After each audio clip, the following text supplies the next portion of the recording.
Let's talk about the Dolphins. Top of the AFC is getting more interesting by the second, and the wild card race is pretty popping right now. Let's talk about it.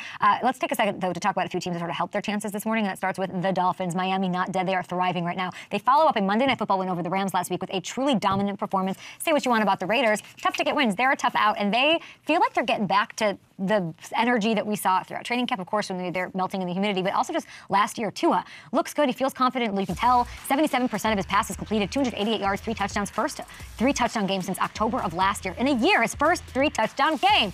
We love it. A turkey just in time for Thanksgiving. It wasn't the kind of fireworks show we've seen out of this offense at times. Hard to run an offense any more efficiently than Tua and McDaniel did yesterday. Look at this. Feast your eyes. The Dolphins ran 30 plays. They ate nearly 17 minutes off the clock on their first 2 drives alone, setting the tone for a day that saw them score 34 points without a single punt. No turnovers to be found. The Raiders' defense, they literally could not get them off the field. They could not. I don't know. I'm going to be a little hyperbolic here. I don't know if I've ever seen a drive chart like this in my life. This is a beautiful drive chart, a thing of beauty. Mwah! Tommy DeVito. Mwah, mwah, mwah, mwah, mwah. You want to see, I want to see, I need some excitement in my life. I want to see a couple more explosive plays, quick strikes come back if you're Miami, but it's hard to be upset with this. They're 4-6. They're so alive, though, you guys. Like, they really are. They're a game and a half back of the Broncos, who, as we know, are absolutely going to the playoffs. But they're right there for a final AFC wildcard spot. Kind of a long shot, plus 330, looking at the schedule here. They only play 2 teams currently with a winning record down the stretch. I said winning record. Winning record. If they beat the Patriots on Sunday, and I don't know if they will because the Patriots, I have no idea what to make of them. If you look at that Thanksgiving game at Green Bay, that Miami-Green Bay game gets real interesting as you're eating your turkey and getting your tryptophan. And do they beat the Patriots? As I said, that's not a bet I would ever take. You know who's balling still? Tua's back. He is. Tua's back. Dolphins are going to make the playoffs. Put up the AFC standings, will you please? They're 4-6. I agree Miami. with the Tua's back balling. They're 4-6. Okay. And this is, again, we're recording this early on a Monday, which is why I've got a coffee mug in front of me. By the way, this is a new... Well done. Never really would drink coffee in the afternoon, tasting my caffeine post-show. So Texans 6-4, Broncos 6-5, Dolphins 4-6. No, man. Who are they going to catch? They're going to catch either... I'm a little worried about Baltimore. They're going to catch Denver or Baltimore. Dude, they're 2.5 behind the Ravens right now. Well, just give it time. They're 2.5 behind the Ravens. We got time. Long season. I mean, still the Bengals sniffing it. The Bengals season is over, which we're going to talk about in literally like 2 minutes. Dude, they're at Green Bay, at Houston, home for San Francisco. Yeah, I don't. I mean, to just basically state they are making the playoffs. Well, that's the idea. I understand what the idea is, and so I will push back and say Green Bay that's an overreaction. Tua is balling. There's no doubt about it. They easily beat New England next week, right? And Green Bay didn't do anything on Sunday to make me think like, wow, Lambeau Field's a different animal. They're world beaters. Lambeau Field on a Thanksgiving night, different animal, different creature. And then they have the Jets. They're going to be over 500 in 2.5 weeks. I don't dispute any of that, but they are going to have to catch some people. I think some people might fall back to them. Hold on a minute. And we know Denver has that hard stretch. Hold on. And, you know, Baltimore's offense. Let me get this up. Let me call up some standings. They had a snag against Pittsburgh. I'm calling up some standings. That's all. Hold on. I'm calling up some standings. That's all I'm saying. Here's the issue. I wish they would have had one of those. You know, the first 2 games, Tua came back. They got beat at the buzzer both games. I wish they would have got one of those. How about this? Denver is 2-4 in conference. That is not good for a tiebreak. Miami's 3-4 in conference. Okay. They do not play each other. So, yeah, that's very helpful for them. Interesting. And those conference numbers will get improved with them taking on teams in their division not named the Bills. Yes. Yes. Okay. So there's a lot going for this right now. It's trending. Tua's hot. Cool. It's cool. And we're glad that everyone gets to see it. One thing that I know with the players in the locker room is they're not satisfied. You know, there's a lot of things that we wish, you know, we could have done better, especially on my end with my play with some throws. I wish I could have had back for certain guys, but that's just the way the game goes. You know, it's football. You learn from it, and you continue to play the game as it is. Number 10. This is not standings. Miami is 4-6. I don't care. They're averaging 28 a game since Tua came back. They lead conversion rate on third down, 61% since Tua came back. He's 78% completion percentage since Tua comes back. Coach and quarterback lead. 4th easiest schedule remaining. They hammered the Rams, should have beaten Buffalo, hammered the Raiders. I don't care. This is not standings. This is a top 10 team right now. I wouldn't want to play them. I wouldn't mind playing them in January in cold weather, but right now I wouldn't want to play the Dolphins. Well, after their second win in a row, the Miami Dolphins have been steadily climbing the AFC standings with a more efficient offense with Tua and an improving defense. The offense looked, dare I say, more traditional during the victory against the Raiders. The defense, sometimes inconsistent, has shown good flashes at times, making key stops when needed. As the Dolphins continue to gel and stay healthy, the Dolphins are positioning themselves as a potential spoiler to other teams, and even maybe a playoff push is sustainable. Steve and Sherry, that's the question basically. Is the Dolphins playoff push sustainable? You know what I think by now. You know what I say about the definition of craziness and about having those kind of expectations. But the Dolphins found a way to win last week, and the Patriots might not be an ECL. Anytime you play a divisional opponent, it's not an ECL. But I want to know your thoughts. Starting with you, Steve. What are your thoughts? Is the playoff push sustainable? Everybody Steve. knows that. Oh no, I'm here. Hey, be comfortable with a pause every now and then, Sammy, while I digest what it is you're saying, because I might say something that doesn't make any sense, and Matt's not. Actually, maybe I should say nonsensical things because Matt's not here to make me feel really dumb for it. But it's the NFL, Sammy. It's every single team out in the league is one ACL, one broken leg, one concussion away from losing their most important player that is going to take them out. And it doesn't have to be a major hit, doesn't have to be anything huge. I mean, as a college fan, I'm a Florida Gators fan, watched our starting quarterback this year basically walking, but he just kind of bounced a couple times, maybe 3 inches underneath his feet, tore his ACL, and he was out for the rest of the season. So teams are one injury away from not being sustainable. And so the Dolphins formula, okay, let's go down a vacuum of the way they exist right now with only to gain from the pieces Bradley Chubb. And I remember looking last week, there's a couple other IR players out there that we could still pull back. We get those pieces back. That's that sustainable formula that can get you into a playoff push, into the land of you never know. Because not every time the Dolphins go into the playoffs are they going to be forced to go into Orchard Park and play in the cold in Buffalo, or to go into sub 20 negative, below 20 below temperatures in Kansas City and have that opening wild card game. You're not always going to be forced into that situation. So I don't want to say what's sustainable versus isn't, but I do believe, Sammy, that what they've done on offense is more sustainable because they're doing what everybody's been saying. Run the damn ball. Run the ball. You know why they've stopped our deep game? Because every single media person out there, everybody you see says, defense just got to drop into a cover 2 with deep safeties, and they're going to take everything away from their 2 targets. Yes. And Sherry, you said it earlier. Kay Adams just said it in the opening part of that piece right there that I want to see some flash. I want to see that stuff. I don't want, you know why I don't want to see it? Hold on. I didn't say I want to see it. No, I said I don't. Yeah. No, that's what I'm saying. No, she wanted yes, to see it. You said, I'm agreeing with what you're saying here. Exactly. That I am all in on the camp of give our defense the chance to rest, especially since they're having a tough time especially in the early parts of the game in getting off the field. Give them that 5, 6, 7 minutes of game time, which in real time is usually about 20 minutes on the field, on sidelines, to rest up, get that break, so they're not running back out on the field. So is it a sustainable thing? Concluding this, Sammy, yes, until that injury happens.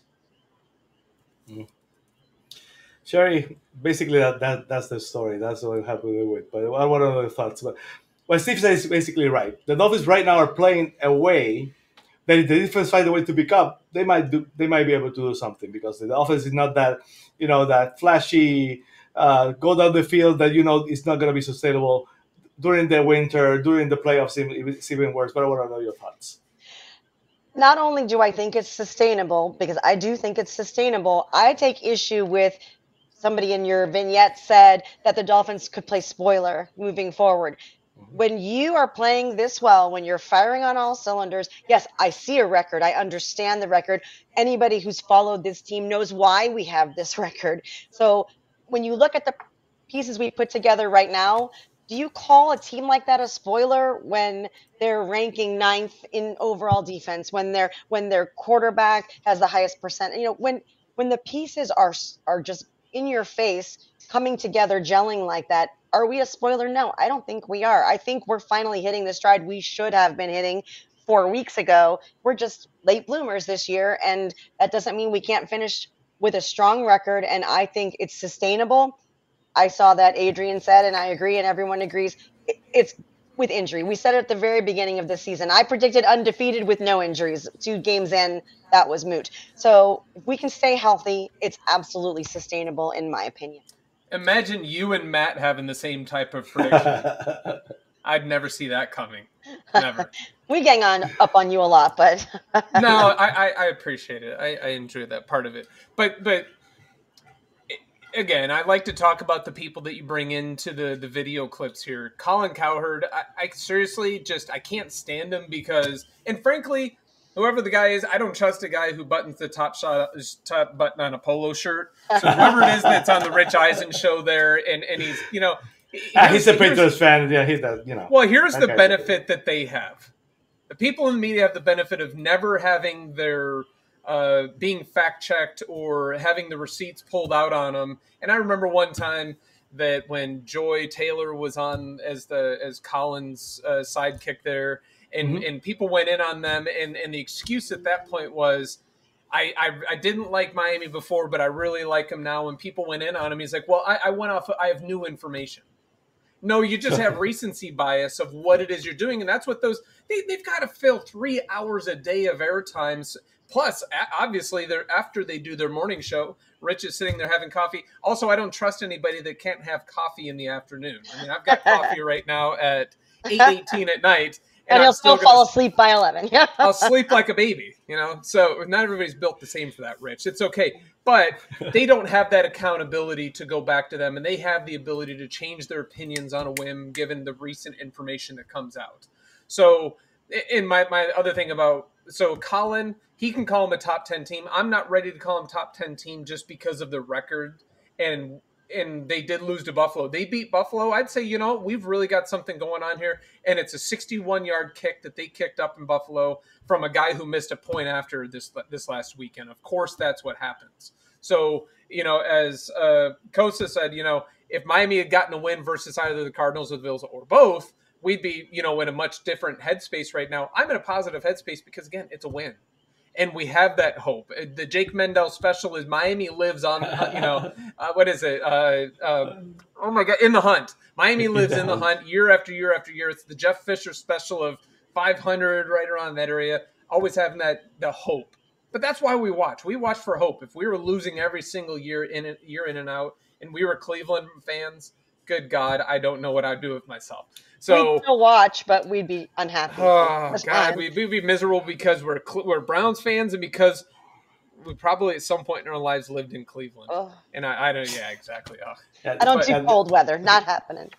That's basically the difference because both the Browns and the Dolphins were recent. The last 20 years we've both been in hell. So that's not. When you're going to think about it, there's not too much difference that. But Dolphins fans usually fail to the trouble looking forward, looking at the schedule. So win, loss, win. The Dolphins had the last 2 games at the road against the Jets and Cleveland, cold weather games. Tua has never, I think, he's never lost to the Patriots or the Jets. They are both on the schedule. Are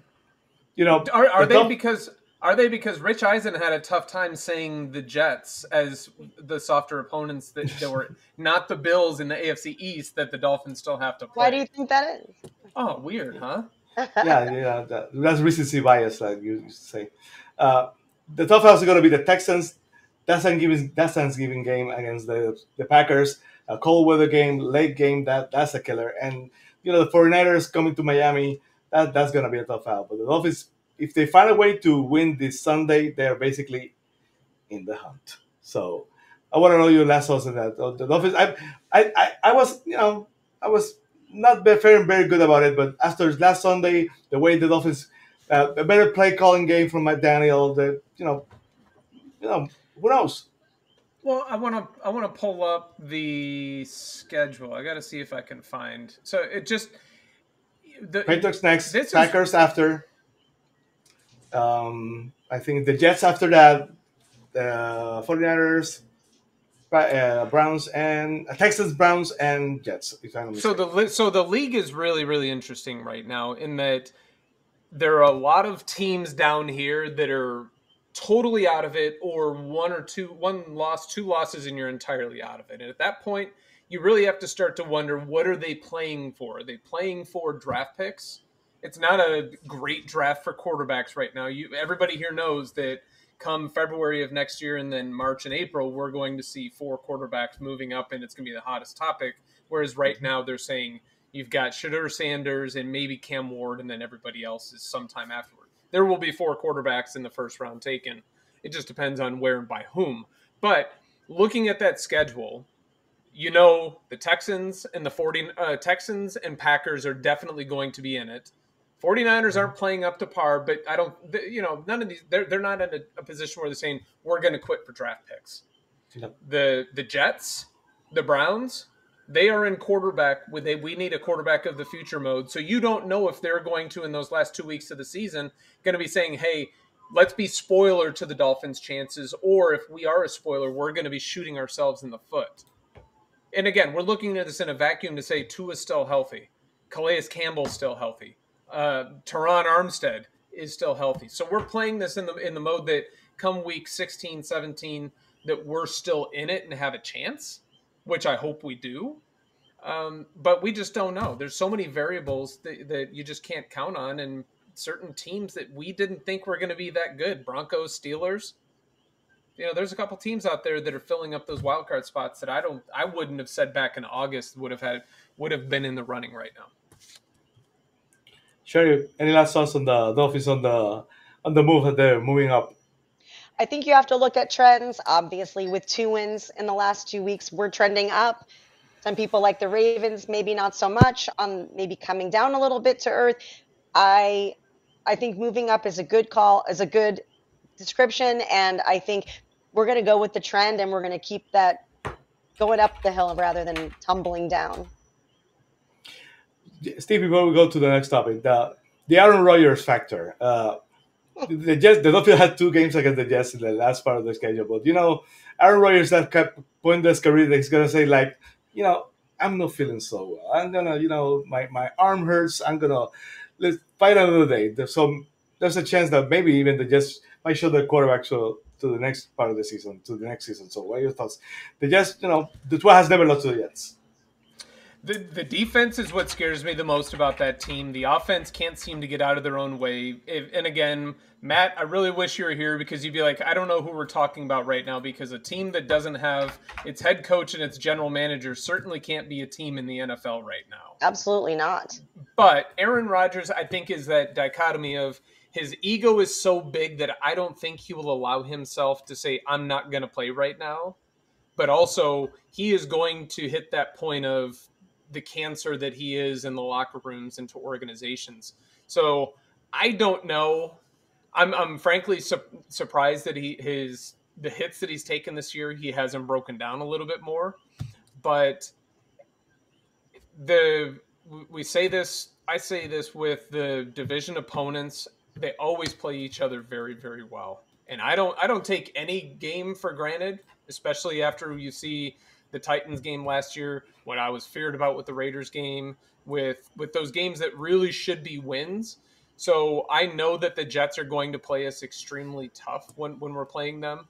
But personally, I wouldn't mind just steamrolling them both times that we play them and just send Rodgers off to an early retirement with a buyout of more millions and figure out what happens. I never mind steamrolling the Jets, no matter what season it is. Never. Absolutely. Thanks for watching Fins TV. Please like and subscribe. Miami Dolphins #1. Miami Dolphins. Miami Dolphins. Miami Dolphins